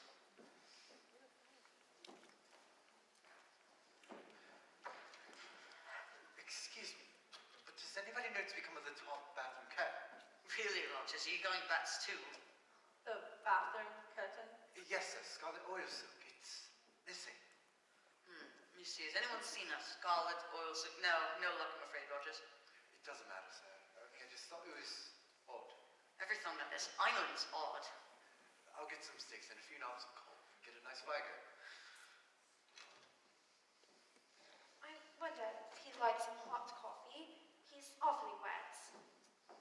I'll go and see. Rogers? Rogers? Rogers? I say, where's Armstrong? I believe he went to his room to rest. Someone's probably battered him one by now. I believe he had the good sense to bolt his door. It won't be so easy now that we're all on our guard. I advise you, Miss Bloor, not to be too confident. I should like to soon propose certain measures of safety. Safety against whom? Against each other. Of the 10 of us that came to this island, 3 are definitely cleared. 7 of us left. 7 little soldier boys. One of whom is a bogus one. Precisely. Well, in spite of what Miss Claythorne said just now, I believe that you, Sir Lawrence, and Dr. Armstrong are above suspicion. He's a well-known doctor, and you're well-known all over England. That proves absolutely nothing, Mr. Brawl. Judges have gone mad before now, and so have doctors. And so have policemen. Here, here. Well, did he want any coffee? He'd rather make himself a nice cup of tea. What about Dr. Armstrong? Shall I take him up a cup? I'll take it up if you like. I should take it. I'd like to go change. Yes, you ought to. He'll catch a cold. I don't think that would be the best idea. He may not admit you, Captain Labarge. He may be afraid of your revolver. Ah, that revolver. Oh, do go and change, please. What are you going to say? I'd like to know why you brought a revolver down. It was supposed to be a nice little social visit. You do you? Well, I've led a rather adventurous life. I've gotten into the habit of taking a revolver around with me. Been in a jam once or twice, and it's a good feeling to have a gun handy, don't you agree? We don't carry them. Now then, I want the truth about this gun. What a damn suspicious fellow you are, Bloor. I know a fishy story when I hear one. If it's about that revolver, I'd like to hear what you have to say. Oh, very well. I got a letter from Mr. and Mrs. Owen. They invited me down here. Apparently they had heard that I'd been a good man in a tight place. And they said that it'd be worth my while. But I'd be alright if I kept my eyes open. I'd never have fallen for that. Well, I did. I was bored. God, how I was bored in this tame country. It's an intriguing proposition, you must admit. It's too vague for my liking. That was the whole charm. It aroused my curiosity. Curiosity killed the cat. Quite. Oh, do go and change, please. I'm going, my sweet, I'm going. Maternal instinct, I think it's called. Don't be ridiculous. That's a tall story. If it's true, why didn't you tell it to us last night? Perhaps he thought that this was exactly the emergency for which he had been prepared. Perhaps it is. I hardly think so. Just Mr. Owen's little bit of cheese to get him into the trap with the rest of us. He must have known him well enough to rely on his curiosity. If it's true, he's a wrong in that man. I wouldn't trust him a yard. Are you such a good judge of truth? We must get out of here. We must, before it's too late. The one thing we must not do is to give away to nerves. Sorry. Rather a case of physician, heal thyself. I've been overworked lately and run down. Sleeping badly? Yes. I keep dreaming. Hospital operations, a knife at my throat. Real nightmares. Yes. Do you ever dream you're in court by chance referring to a man known as Edward Seaton? Very brutal and cold-blooded murderer. The jury liked him. They were inclined to let him off. However, I cooked Seaton's goose. It's a bit chilly in here, isn't it? Yes, I wish Rogers would hurry up. Where is that fellow Rogers? He's spending quite a long time. He said he'd got to go and get some sticks. Sticks. Sticks, my God, sticks. My God, How many are there? Are there only 6? only 5. 5? Rogers in Lombard? Oh no, Rob, Philip! Rob! Do like a madman. Oh, Philip! Have you seen Rogers? No, why should I? 2 more soldiers have gone. 2. Yes, I thought it was you. Well, what is it? In the scullery. Is he? Yes, he's dead all right. How?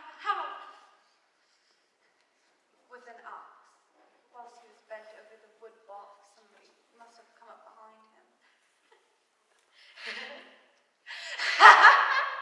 One chopped himself in half, and then there were 6. Stop it. Stop it. Stop it. Stop it. Stop it. Sit here. What's next, boys? Bees? Do they keep bees somewhere on the island? Well, that's the next verse, isn't it? 6 little soldier boys playing with a hive. A bumblebee stung one, and then there were 5. A bumblebee stung one. We all look pretty spry. Nothing wrong with any of us.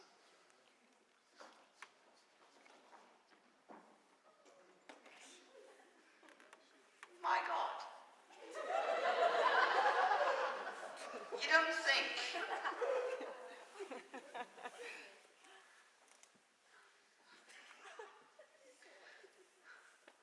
A hypodermic syringe. The modern bee sting. Well, she's just sitting there. One of us. Which of us?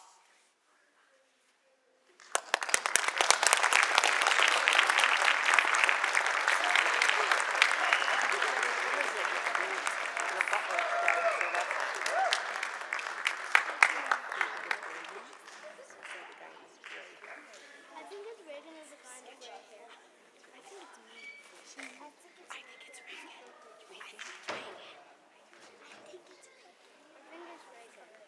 Reagan's getting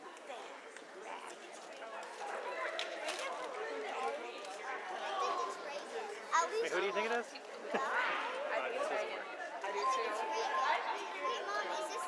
Reagan, how dare she? We always knew she was evil to the core. It was Reagan. At least she doesn't cry. No. No. Is she going to come out in the Wicked Witch costume next time? After this? No. That would be awesome, Dave. It's Reagan. It's Reagan? She came out in her green costume. Look at that.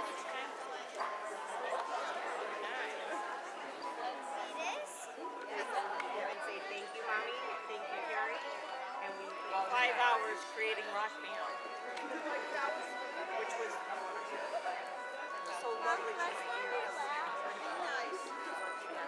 Same. Same, Mark. You have to get off.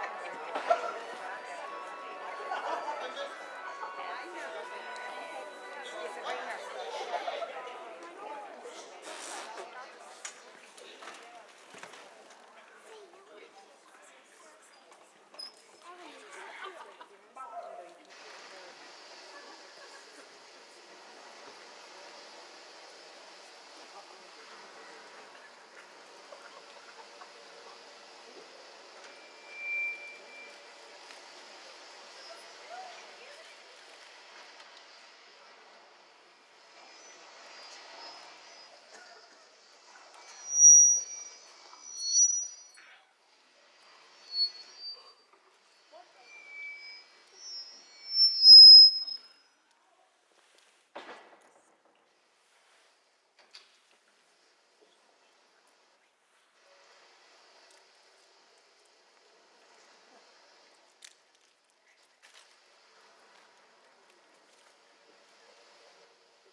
little soldier boys sitting in a row, watching each other, waiting for the blow. New version up to date.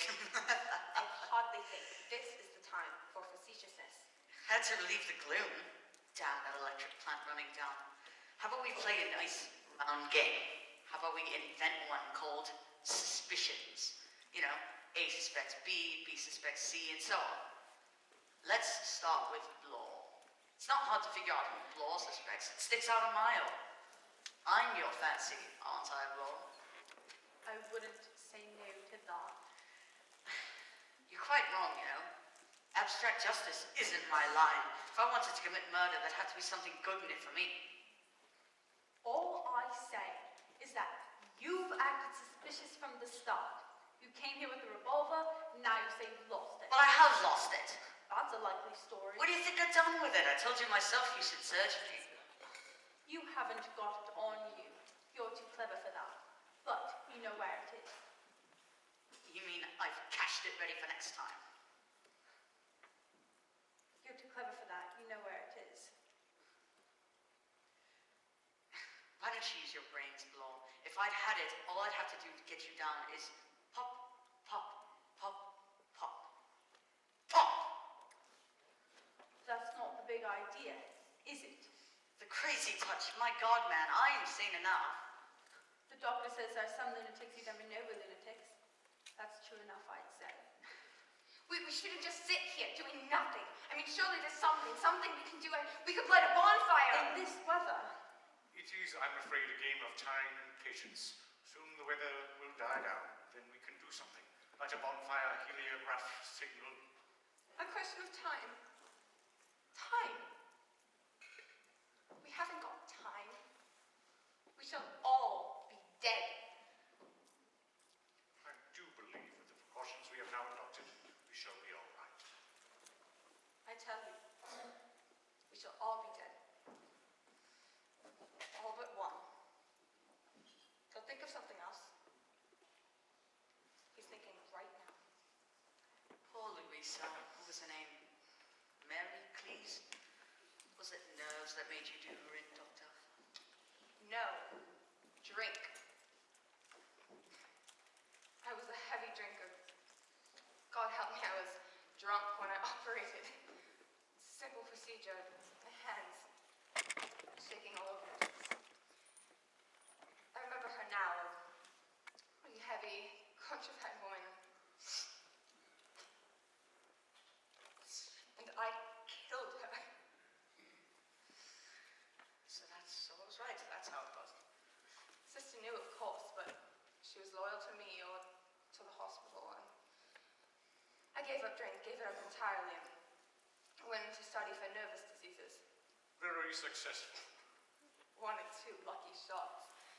Good results with a couple of important women, and they talked to their friends. For the last year or so, I've been so busy I hardly know which way to turn.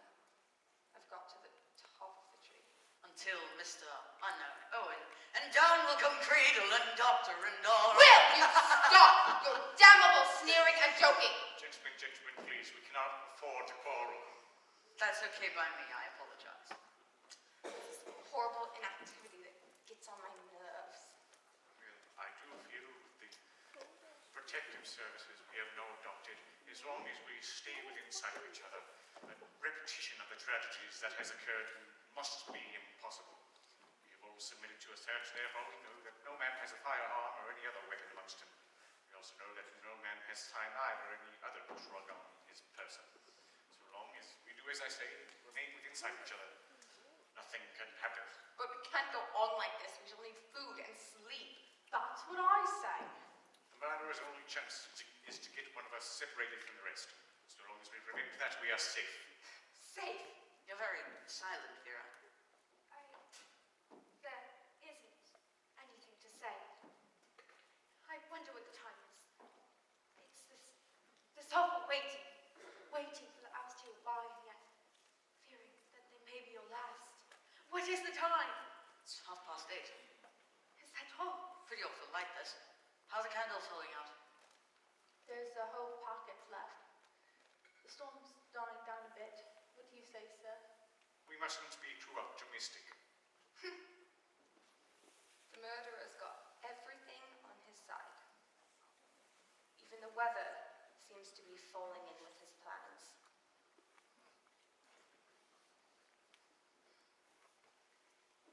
What about something to eat? I could go and open some tin tongue and get some coffee, if you'd like. You all stay here. That's right, isn't it? Not quite. You see, it may be inadvisable to eat or drink something that was prepared out of our sight. Oh. You don't like me, do you? It isn't a question of likes or dislikes. You know, there aren't many things that'll get past you, Sir Lawrence. If you don't be offended at my saying so, you're my fancy. Captain Lombard, right now is hardly the time for any of us to indulge in the luxury of taking offense. I don't think that it's Blow. I could be wrong, but I don't believe you've got enough imagination for this job.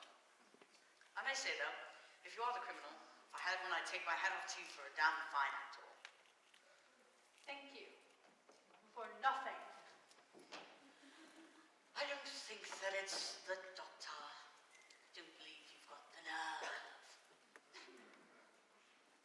No. You've got plenty of nerve, Vera. Yet, you strike me as eminently sane, so you don't need to murder if you have a thoroughly good motive. Thank you. I've thought of something. Splendid. Animal, vegetable, or mineral? That man says he's a police officer, but we have no proof of that. He only said so after the gramophone record, when his name was given, and before that, he was pretending to be a South African millionaire. Perhaps the police officer is another impersonation. I mean, what do we know about him? Nothing at all. No, he's got to be a policeman, you see. Look at his feet. That's enough out of you, Mr. Lombard. Well, now we know where we all are. By the way, Miss Claythorne suspects you, Doctor. Oh, yes, she does. Haven't you seen her shoot a dirty look at you from time to time? You know, it all fits quite prettily. I suspect Sir Lawrence. Blow suspects me. Armstrong suspects Blow. What about you, sir? Well, quite early in the day I formed a certain conclusion. It seemed that everything that had happened pointed unmistakably towards one person. I am still of that same conclusion. Which one? Well, no. I think it would be inadvisable to mention that person's name at the current time. Inadvisable in the public interest. Precisely. What about the food idea? No, let's stay here. We're safe here. I can't say that I'm hungry. Not particularly ravenous myself, but you can go have something, Blow. Tell you what, suppose I go in and bring in a tin of biscuits. Good idea, Blow. Good idea. Blow. An unopened tin, Blow.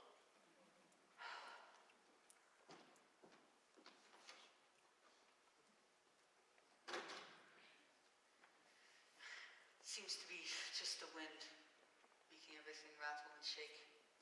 I wonder what happened to that bathroom curtain. The one Rogers missed. By any slight stretch of fancy, I cannot see what a homicidal maniac wants with a scarlet oil silk curtain. Well, things seem to be disappearing. Miss Brent lost her skinny knitting ones. So, the murderer, whoever he or she is a kleptomaniac too. How does it go again? 5 little soldier boys. Going in for law, one got in chancery. One got in chancery, but how could that apply? Unless, of course. Precisely, my dear young lady. That is why I am sitting right here. But I'm casting you for the role of murderer, not victim. The term could apply to a boxer. All right, then we'll start a free fight. That seems to let you out, my dear. That awful rhyme.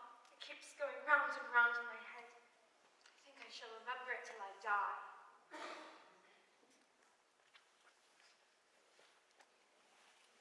Mr. Blaw's a long time. I suspect the big bad wolf's got him.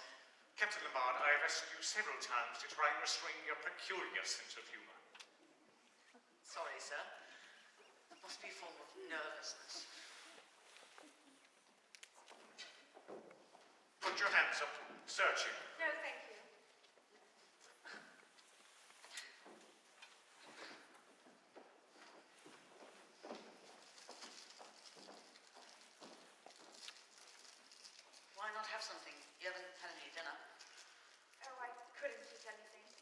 on, you've wolfed a lot. I don't see why you need to be so funny about it. Starving ourselves won't do us any good. I'll figure out. My box is empty. I'm all out as well. Fortunately, I'm a pipe smoker. You know, I have a whole box upstairs in my suitcase. I can go get them. I could do with a cigarette myself.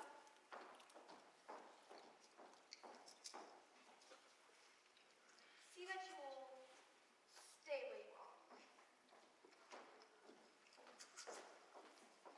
Not bad. Biscuit. What are they? Cheese? Cheese and celery. You're off with that, huh? Her nerves are in a bad state. I don't know that I'd agree with you there, Doctor. Dear Claythorne seems to be a cool and resourceful young lady. Remarkably so. So that's your idea, isn't it? She's the guilty party. Hardly likely. A woman? Doctor, you and I see women from slightly different angles. What about something to drink? Good idea, provided we tackle an unopened bottle. Here, right.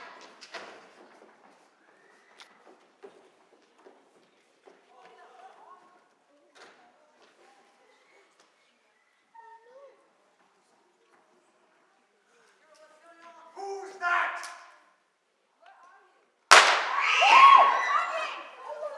Oh my god.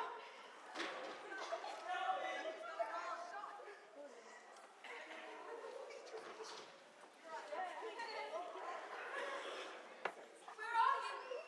I'm lost you. I'm here.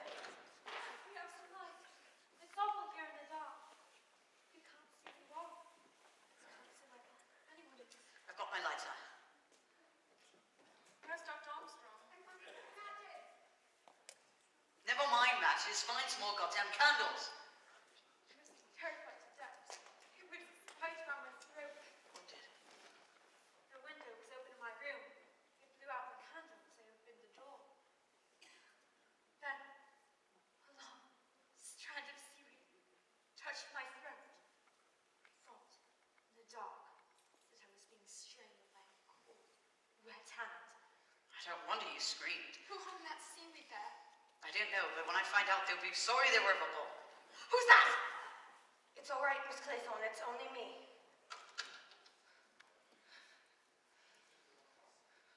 Here we are.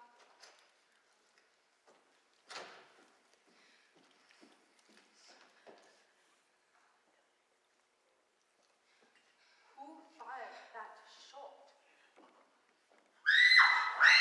Oh my god!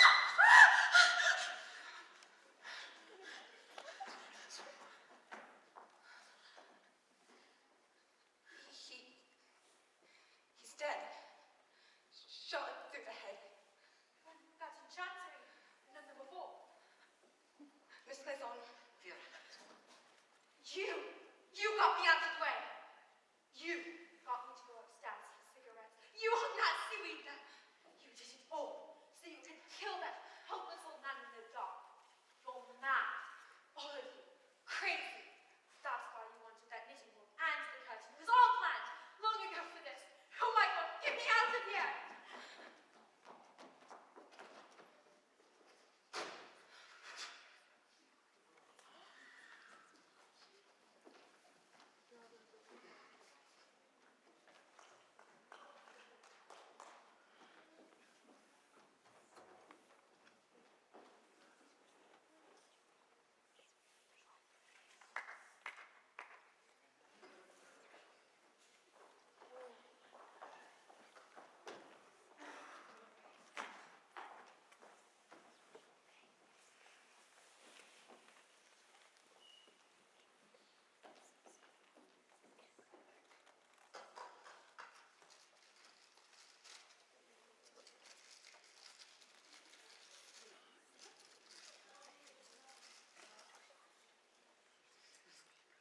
Three little soldier boys sitting in a row, thinking as they guzzle, who's the next to go?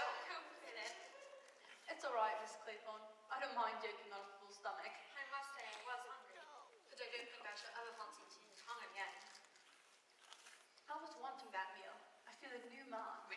24 hours without food that can lower the morale. Somehow, in the daylight, everything seems different. We mustn't forget there's a dangerous homicidal lunatics around the island. Why is it one doesn't feel jittery about it? Because we now know, beyond any possible doubt, who it is, eh, Blonde? That's right. It was the uncertainty before, looking at each other, wondering which. I saw all along that it was Dr. Armstrong. Yes, you did, my sweet, yes, you did. Until you went completely bad and suspected us all. It seems rather silly in the light of day. Very silly. Allowing it is Armstrong. What happened to him? Well, we do know what he wants us to think has happened to him. What exactly did you find? One shoe, just one shoe, sitting prettily on the cliff edge. Inference. Armstrong has gone completely off of his onion and committed suicide. Well, all very circumstantial. Even one little soldier boy broken in the doorway. That seems rather overdoing it. The man wouldn't think of doing that if he was going to drown himself. Well, we know he didn't drown himself, but he had to make it appear as though he was a sudden victim, all according to plan. Suppose he really is dead. I'm a bit suspicious of deaths without bodies. How extraordinary to think that there are 5 dead bodies in there, and we've been sitting here eating tea and tongue. The delightful feminine disregard for the facts. There are 6 dead bodies, and they're not all in there. No. No, she's right. There are only 5. What about Mrs. Rogers? I counted her. She makes the 5th. Look here. Marston 1, Mrs. Rogers 2, General Mackenzie 3, Rogers 4, Miss Brett 5, all grade 6. 7, 8, 9, Armstrong 10. That's right. Sorry, old boy. Don't you think it'd be a good idea to bring Mrs. Rogers down and shove her in the morgue too? I'm a detective, not an undertaker. Oh, for heaven's sake, stop talking about bodies. The point is, Armstrong murdered them. We ought to have realized it was Armstrong straight away. How do you think Armstrong got a hold of a revolver? I haven't the slightest idea. Tell me exactly, what happened in the night? Well, after you threw a fit of hysterics and locked yourself in your room, we all thought we'd better go to bed, so we locked ourselves in our rooms. About an hour later, I heard someone pass by my door. I went to Blaw's door and he was there all right. Then I went to Armstrong's room and it was empty. That's when I came to your door and told you to sit tight, whatever happened. Then I came down here, the window on the balcony was open and my revolver was lying just beside it. But why the devil should Armstrong tuck that revolver away? Don't ask me, either an accident or he's crazy. Where do you think he is? Lurking somewhere, waiting to have a crack at one of us. Oh, we ought to search the house. What, and walk into an ambush? Oh, I didn't think of that.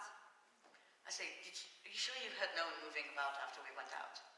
Oh, I imagined all sorts of things, but nothing short of setting the house on fire would have got me to unlock my door. I see, just really suspicious. I say, what's the use of all this talk? What are we going to do? If you ask me, I say just sit tight, take no risks. Look here, I want to go after this fella. What a dog of the bulldog breed you are, Law. By the way, between friends without prejudice, you did go in for that little spot of perjury, didn't you? I suppose it doesn't make any odds now. Linda was innocent, all right. The Benny gang squared me, and between us we put him away for a stretch. Mind you, I wouldn't admit it now if it weren't for You that. think we're all in the same boat? Well, I couldn't exactly admit it in front of Mr. Justice Walgrave, could I? No, hardly. Well, Laura, I'm delighted you came off your virtuous perch. I hope you made a tidy bit out of it. Nothing like what I ought to have done. They're me, not that Benny gang. I got my promotion now. And Linda got penal servitude and died in jail. I couldn't tell he was going to die, could I? Nope, that was just your bad luck. His, you mean? Yours too. Because of that fact, you may die unpleasantly soon. What, me? By Armstrong? Oh, watch it. You'd better. Remember, there's only 3 little soldiers over there. Well, what about yourself? Oh, don't worry about me, thank you. I've been in some tight situations before and I've got out of them, and I mean to get out of this one. Besides, I've got a revolver. Look here, that revolver. Now, you said you found it lying down there. What's to say you haven't had it all this time? Same old gramophone record. No room in your head for more than one idea at a time, is there? No, but it's a good idea. And you're sticking to it. And I would have thought up a better story than that if I were you. Oh, I only wanted something a mere policeman could understand. What's wrong with the police? Nothing. Now that you've left the force. Now look here, Captain Lavarde. If you're an honest man, as you pretend... Oh, come now, Laura. We're neither of us honest. If you're telling the truth, for once, you ought to do the square thing and chug that revolver down there. Don't be an ass. Look here, I've said I'll go searching through the house for Armstrong. If I'm willing to do that, will you lend me your revolver? No, I won't. I won't lend you the revolver because it's mine and I'm sticking to it. Then do you know what I'm beginning to think? You're not beginning to think it, you square-headed flatty. You thought it last night, didn't you? I'm the one and only you are knowing. Is that it? I won't contradict you. Well, think what you damn well please. I think you are both behaving like a pair of children. Sorry, teacher. Of course, Captain Lombardi is the unknown. The unknown name is Armstrong, and I'll give you one very good proof of it. Oh, what? Well, think of the rhyme. 4 little soldier boys going out to sea. A red herring swallowed one, and then there were 3. A red herring. Don't you see the subtlety of it? But it's only a red herring, so really he isn't dead. How very ingenious. To my mind, it's absolute proof. You see, it's all mad because he's mad. He takes a queer, childish, crazy pleasure in sticking to the run and making everything happen that way. Dressing up the judge, killing Rogers while he was chopping sticks, getting Miss Brent with a hypodermic when he might as well have just drugged her. It's all got to fit in. And that might give us a pointer. What's the next verse? 3 little soldier boys walking in the zoo. A big bear hugged one, and then there were 2. They'll have a job with that one. There's no zoo on this island.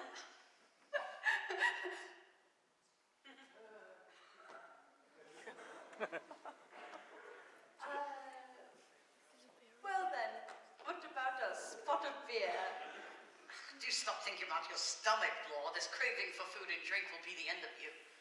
But there's plenty of beer in the kitchen. Yes, and if anyone wanted to get rid of you, all they'd have to do is drop a nice little dollop of something into a nice bottle of beer, eh? What's that? A boat? A boat!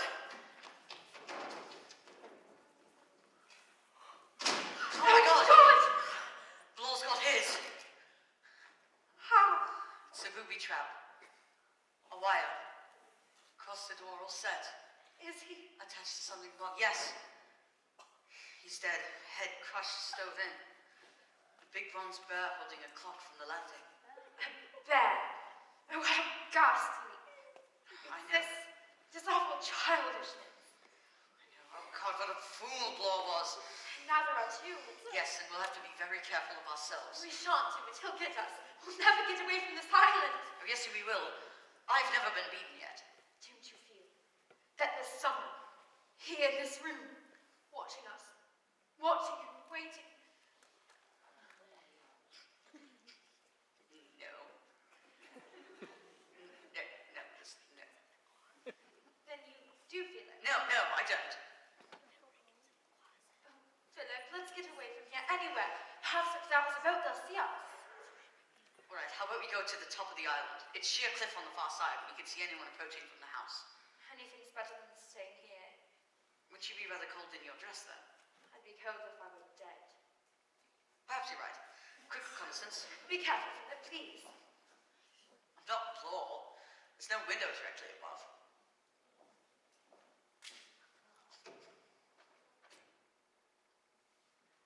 I say, there's something washed up on the rocks. What? Think yourself. It looks like a body. Wait here. I'll be right back.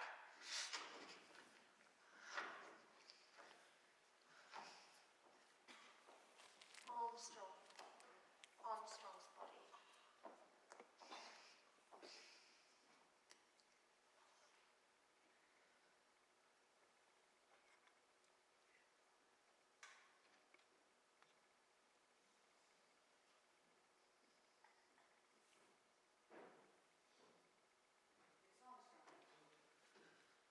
Drowned.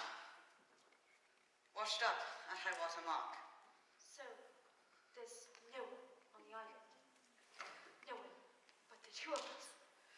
Yes, Vera. And now we know where we are. Now we know where we are. Very pretty trick of yours with that wire. Old Wargrave always knew you were quite dangerous. You. So you did drown that kid after all. That's where you're wrong. Please believe me. Please listen to me. I'm listening, but you better make it a good story. It isn't a story. I never killed that child. It was someone else. Who? A man. Peter's uncle. Well, I was in love with him.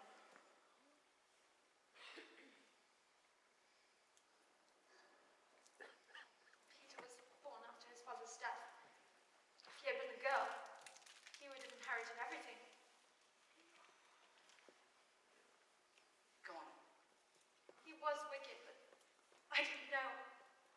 He said he loved me, but that he was too poor to marry. There was a rock far out. Peter was always wanting to swim to. I wouldn't let him, of course. It was dangerous. One day, we were at the beach and I had to go back to the house for something I'd forgotten. When I got back, I saw Peter swimming out to the rock. I knew he hadn't a chance. The current had got him already. You tried to stop me. Don't be a fool, he said. I told the little ass he could do it. I pushed past him. He tried to stop me, but I got away. I plunged into the sea and swam after him, but couldn't get there in time.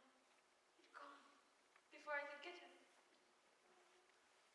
And everything went off well at the inquest, eh? They called you a plucky girl, and you kept discreetly quiet about whose part in the business. Do you think anyone would have believed me? Besides, I really did love him. You really are an accomplished liar, Vera. Can't you believe the truth when you hear it? Who set the trap that killed Law? I didn't, and Armstrong's dead. There are many things that I have done in my life, and I'm no saint. But there's one thing I won't stand for, and there's murder. You won't stand for murder. What about those natives you left to die in Africa? That's what's so damn funny. I didn't. What do you mean? Just once. For once, mark you, I played the hero. Risked my life to save the lives of my men. And left them with my rifles, ammunition, and food, and took a chance through the bush. With the most incredible luck, it came off. But not in time to save them. Then the rumor got around that I deliberately abandoned my men. That is life for you. Do you expect me to believe that? I actually admitted the whole thing. Oh, I know. I got such a kick out of watching all your faces. You can't fool me with a stupid lie like that. Blast you! Why didn't I see it before?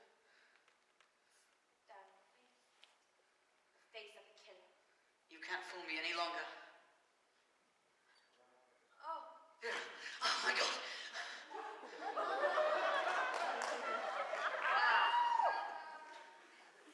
You cunning little devil! If you come one step nearer, I'll shoot. You, young, lovely, and quite mad. Just give me the gun.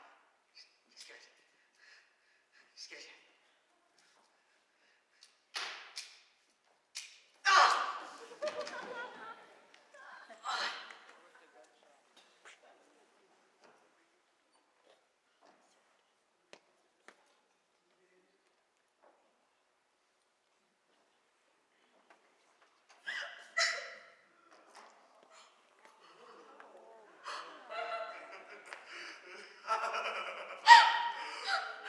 It's all gone according to plan. My rhyme. If there's any more noise, I shall have the court cleared. Don't be frightened, my dear. This is a court of justice. You'll get justice here. You thought I was dead. Armstrong said I was dead. That was the clever part of our plan. Said we'd trap the murderer. He met me by that cliff that night without any hesitation. I pushed him over so easily.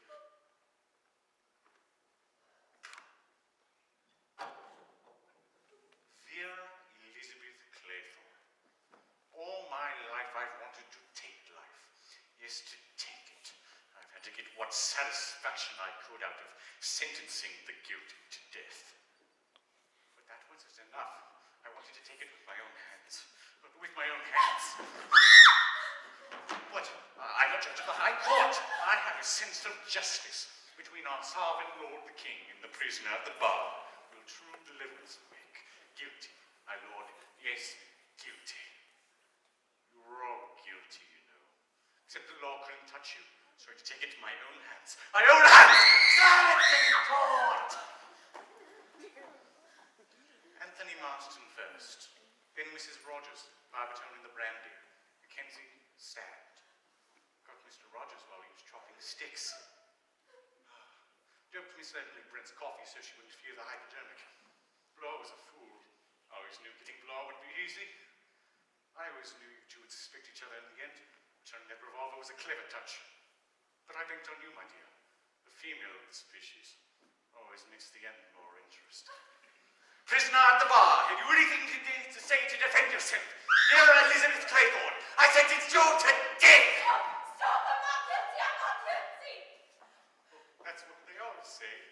Most plead not guilty unless you're going for an all-out verdict of insanity. But you're not mad. I'm mad, but you're not. I've never killed that child. I never wanted to kill him. I swear it.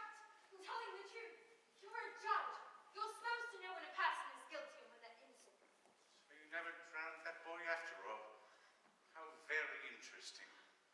Well, it doesn't matter much now, does it? What? Oh, I must have my rhyme. One little soldier boy left all alone. He went and hanged himself. I must have my hanging. My hanging.